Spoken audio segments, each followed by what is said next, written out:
Welcome back. This is what I think of as the first real week of Econ 135. Last week was throat clearing, preliminaries, launching the course, Martin Luther King Jr. Day, reflections on how we actually learn stuff. That is, make stuff a durable part of our mental panoply. Last week was also a review of what economics and the economy are. You will notice a difference between how I looked on the screen last week and what you are seeing right now. This image is actually a still from one of the first Zoom classes I taught back in March 2020.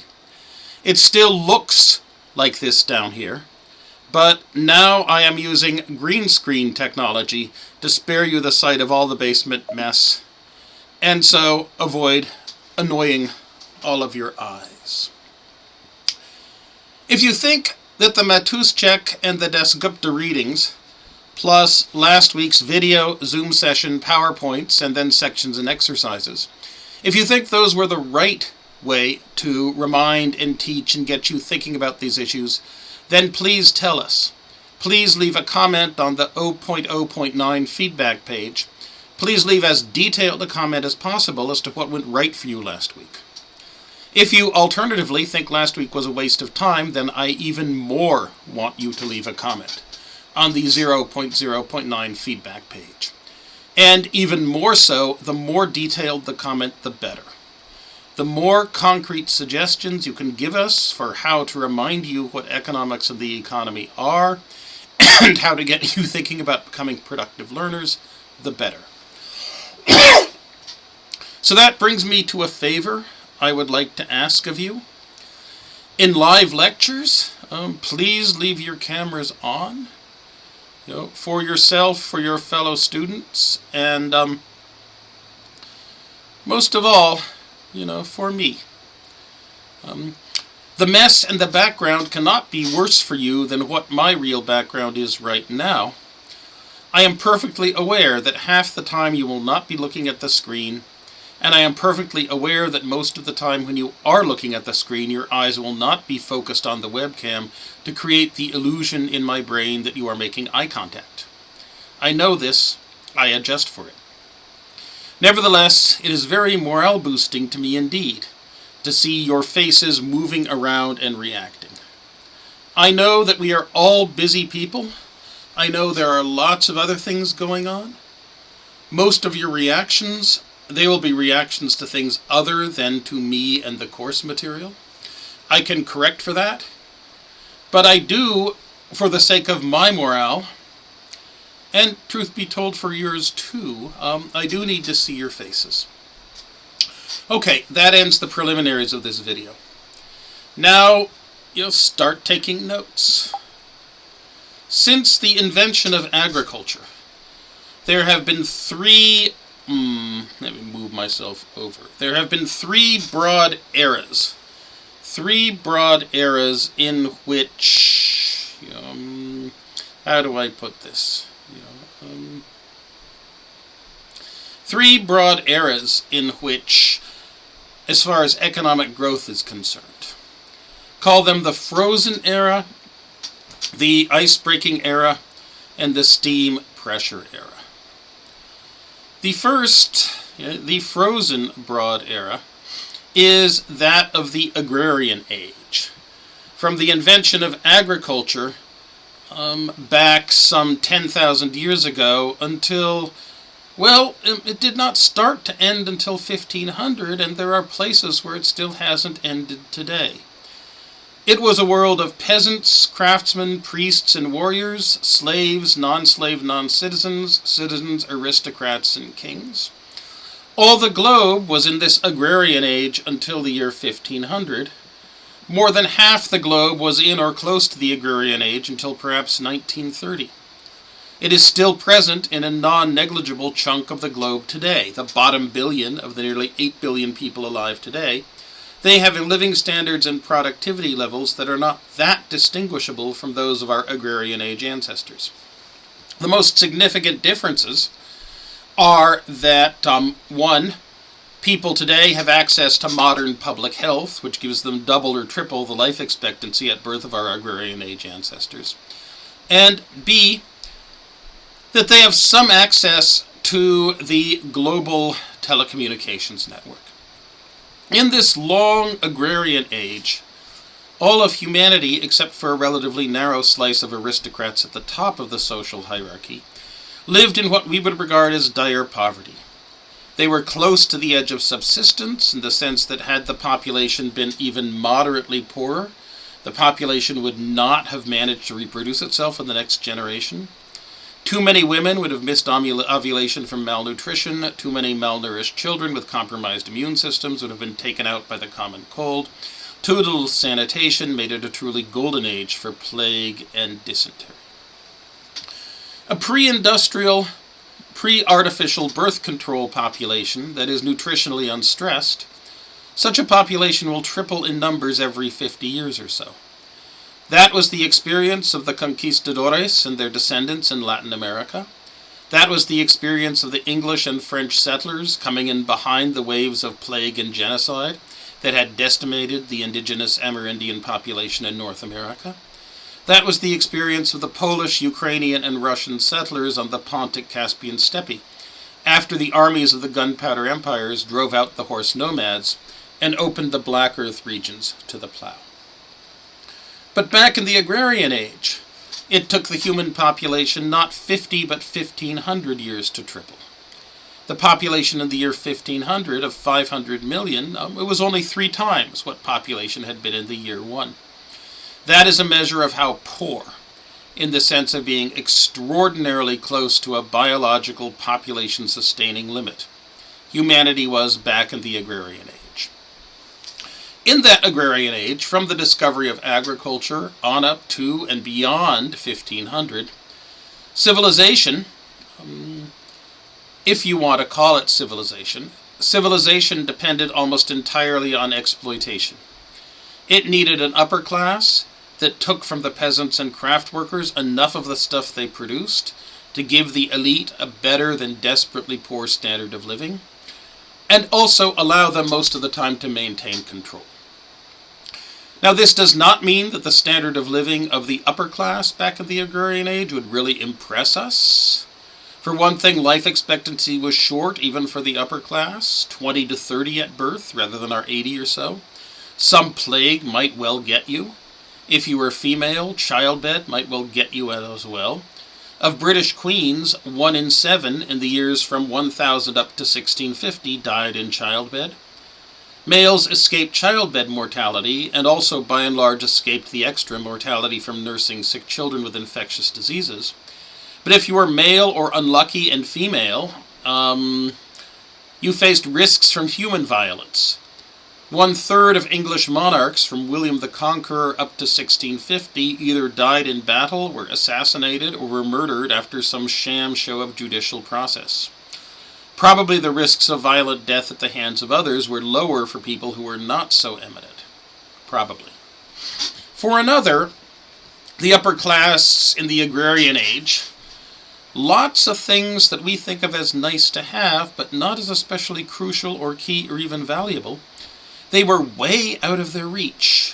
Way out of the reach of even the richest during and after the agrarian age. Suppose you lived in 1610. Suppose you wanted in your house to watch a horror movie. Strike that, no movie is a horror play. Something about witches or devils or such. There was one person in all the island of Great Britain who could do that. If you wanted to do that, you had better be named James I Stuart. You had better be King of England and Scotland. And your personal acting company had better have either Shakespeare's Macbeth or Marlowe's Dr. Faustus in repertory. And before, suppose you were Gilgamesh, king of Uruk in the year minus 3000, what could you do? You could boss people around, yes. Get the men to build walls and canals and to drill as soldiers. Get the women to serve and service you. You could drink beer. Wine and distillation had not yet invented. You could eat flatbread or porridge.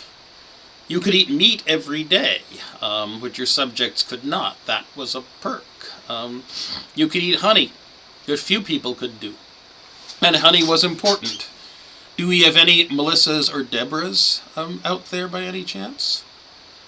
Also, if you're Gilgamesh, you could sit on cushions stuffed with wool. But for Gilgamesh to even get cedar or some other wood for your walls or floors, that required a major military expedition with associated transport logistics. Back then, in the agrarian age, human technological progress was glacially slow. And here there is a puzzle. For progress and sophistication in the arts, in politics, in religion, in social organization, ancient Athens even had the equivalent of keeping up with the Kardashians, only the star was named Phryne and not Kim. But not just in the level of technology, but in the pace of technological advance, we moderns far outstrip the ancients, in a way that we do not in, say, composing poetry. And even though life back in the agrarian age was nasty, brutish, and short, it was not always the same. There were civilizational efflorescences. There were empires that brought peace and relative prosperity to large chunks of land. There were also dark ages and barbarian invasions and civilization-shattering catastrophes as well. There was a history in the agrarian age, but it was a history of economic growth and decline. It was not all stasis and stagnation. It was more the wheel of fortune. And then, starting around 1500 or so, there comes the ice breaking. Humanity passes over into a new major watershed. The age of the commercial revolution from 1500 to 1770, which parenthetically I think I want to call the commercial and imperial revolution age, plus the industrial revolution age from 1770 to 1870. These see the pace of technological change amplify. These see average human living standards start to rise. No longer is better technology just sufficient to counterbalance the smaller farm sizes and less abundant raw materials per worker that come with population growth. By 1870, the technologies of steam power, textile machinery, metallurgy, and company, they had brought us to a world where average productivity was maybe 40% higher than it had been in the agrarian age. Of course, the fruits of this productivity were vastly unequally distributed. Hence, John Stuart Mill's inability to see any benefit of the Industrial Revolution for even the British working class that we noted before. And then after 1870, humanity passes over to a new major watershed. We see the modern economic growth age begin. Humanity's technology and organization deployed for productivity in the economy after 1870 grows at about 2% per year, 4.5 times as fast as the old 0.5% per year we saw in the 1770 to 1870 Industrial Revolution age. 13 times as fast as the old 0.15% per year of global productivity growth in the commercial and imperial age. Fully 60 times as fast as the pace of invention of ideas in the agrarian age. Think of it this way. When we try to construct quantitative measures of human technological and organizational progress, we find the technologies and organizations humanity will deploy in 2031 will be as far advanced proportionately above those of this year, 2021, as those of 1500 were advanced beyond those of 890.